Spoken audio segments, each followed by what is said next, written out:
The Dolan Fire. Where do I begin? The Dolan Fire started on August 18th, 2020.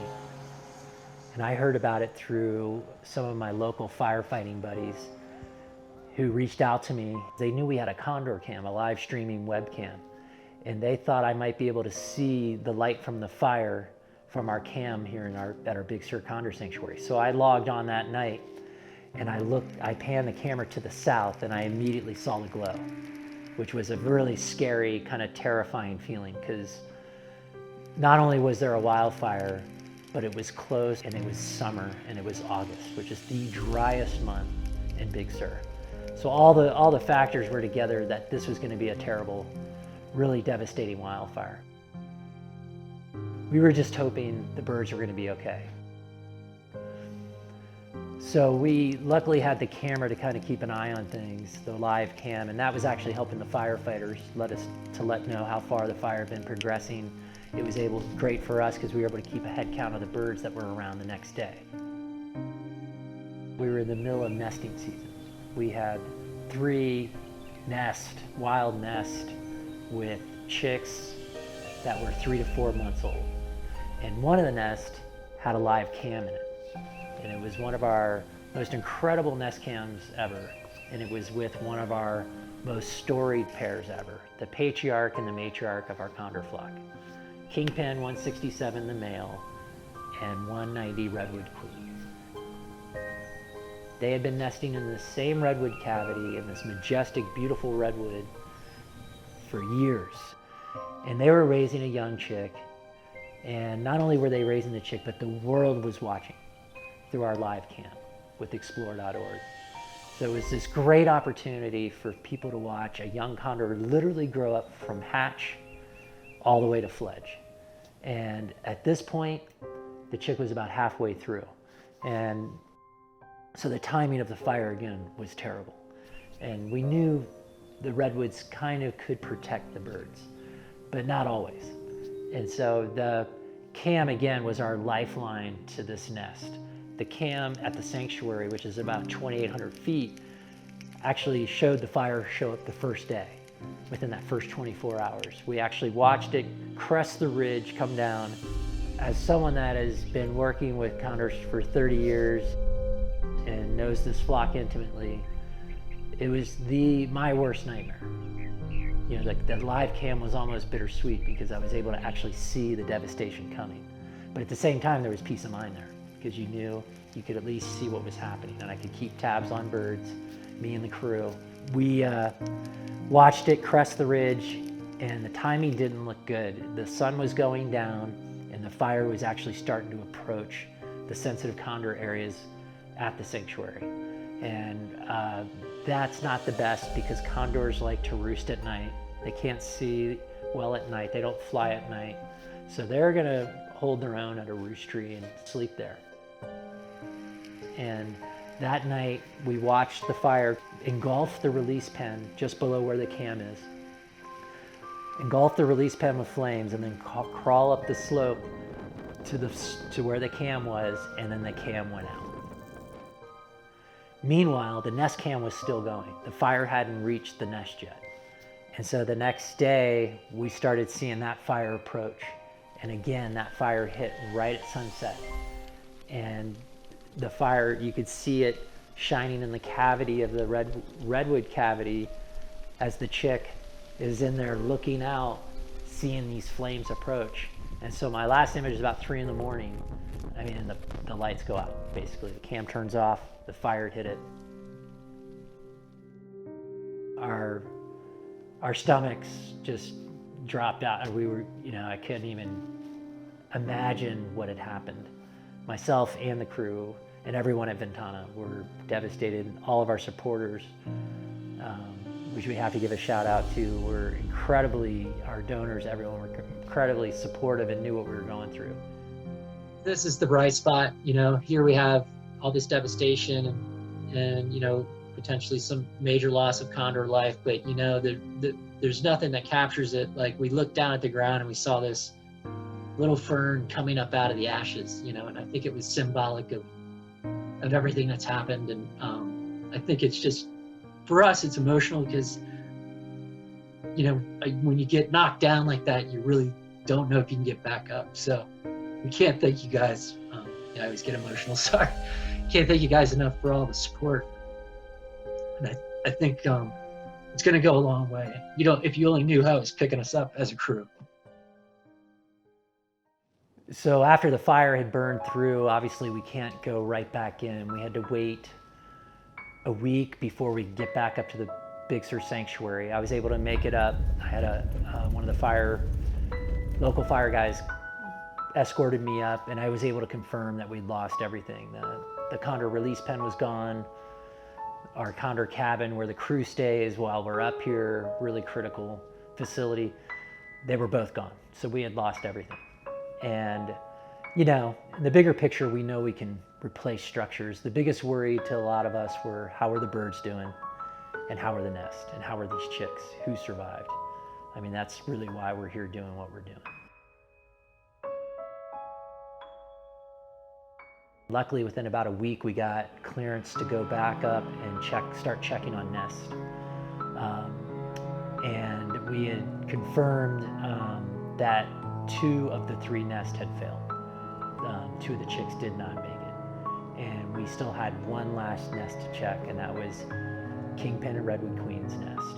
And, you know, we were holding out hope. I mean, you have to, because it's such a devastating scene, everything about it, you know, being in the middle of COVID, it was really heavy. And it was, I think that resonated with a lot of people.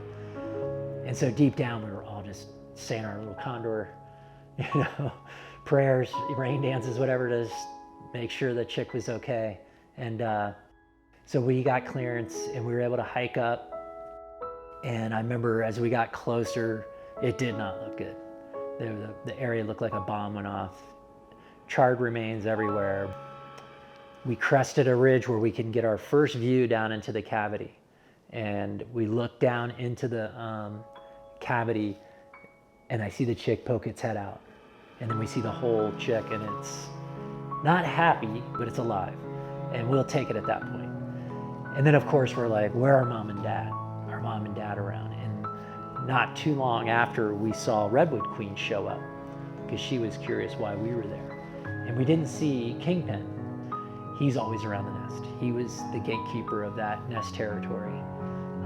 Even more so than Redwood Queen, he was always around. So that to me, you know, having worked with these birds so long, I kind of, that was a first clue that something may have gone wrong with Kingpin.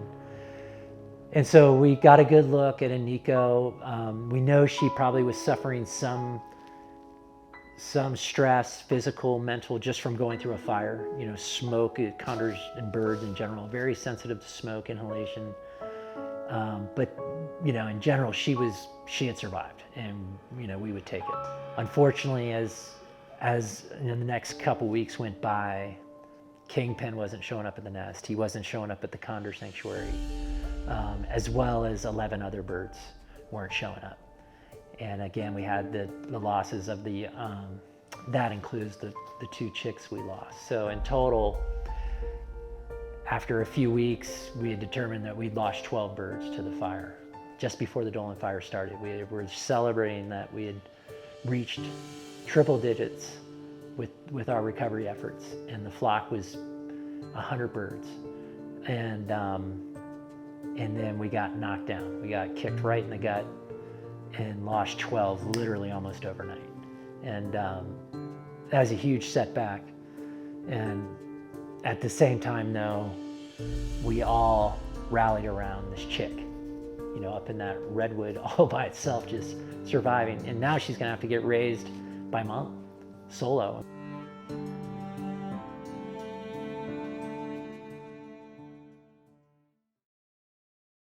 We worked with explore.org on fast tracking getting some cams back. And we were able to get the condor cam going back at the condor sanctuary. And then right after that, we got a nest cam going. It wasn't in the nest, it was outside the nest, but we could keep a really close tab on the chick in the nest. And people were so excited about that chick surviving that we've never seen this kind of support for just not only the condors, but for one bird. And so we came up with a name for the chick based on all the support And the name chosen was Iniko, which means born in troubled times. And we thought that was totally fitting considered what she had gone through. So Iniko was basically born, like the Iniko, she's probably our most famous condor these days in 2025. And everybody, you couldn't help but rally for her. 190 Redwood Queen is in this pattern of feeding Iniko regularly. We're like, wow, things are looking really good. Then on the cam one day, Ninja shows up. A younger up-and-coming male shows up, and it's not a good thing. He's looking to take over the territory, or at least this is what we suspect was happening. And he immediately goes in after Iniko. He flies into the cavity. It was all captured on the Explore.org cam, and the drama unfolded. We thought he was going to kill her. Fortunately, Redwood Queen was around, and she was not having it.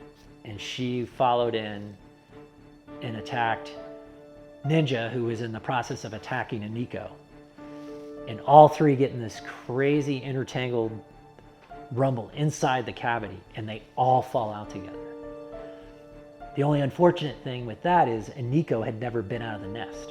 This was her first flight, which wasn't a good one, and she's battling a very strong, dominant male. And they tumble to the ground, all three. And the fight ensues on the ground, and Redwood Queen bites off Ninja, and he gives up and he leaves. Iniko now is on the ground, and not in a natural way. She was forced out of the nest by Ninja. And so we're concerned. And then as we're watching her on the cam, as she's navigating the ground, we notice her limping, a really bad limp. And that immediately causes huge concern. So we reach out to our condor partners at LA Zoo, US Fish and Wildlife Service, and get input on this situation.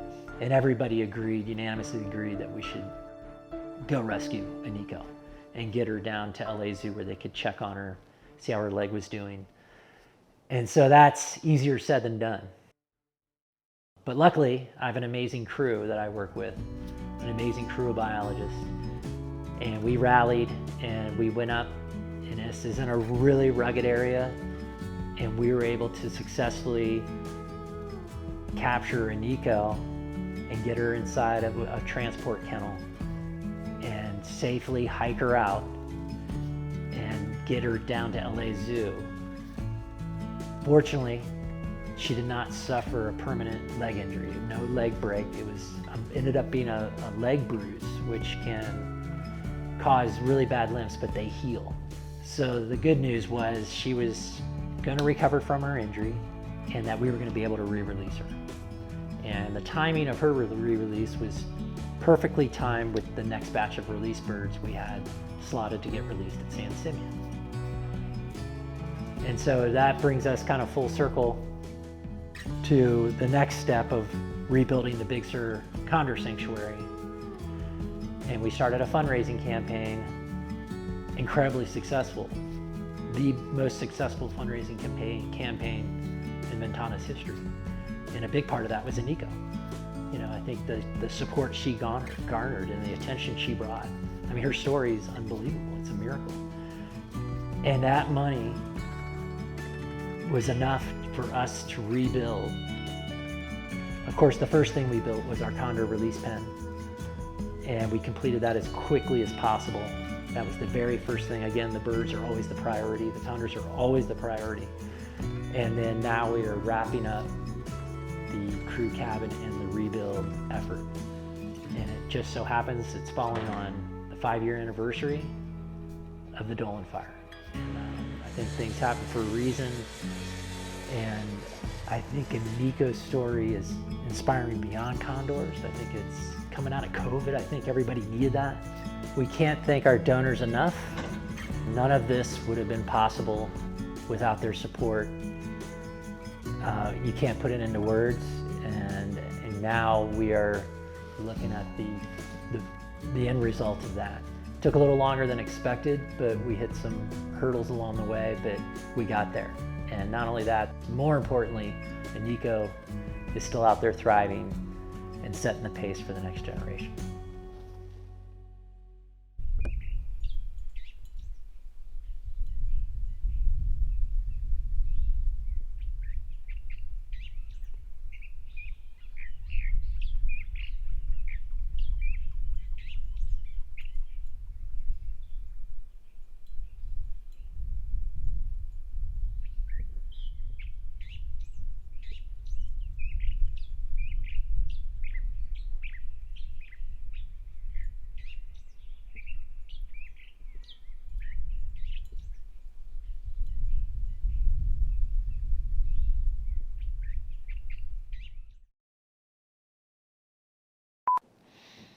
Good.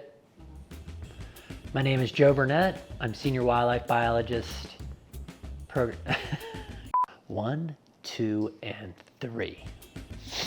For almost 30 years, Ventana Wildlife Society has been working. I had to think about that. That was a duh moment. Okay. Who are you? It's the worst part of doing this is talking about yourself. For almost 30 years, Ventana Wildlife Society has been releasing Sasquatch in the deep woods. News break.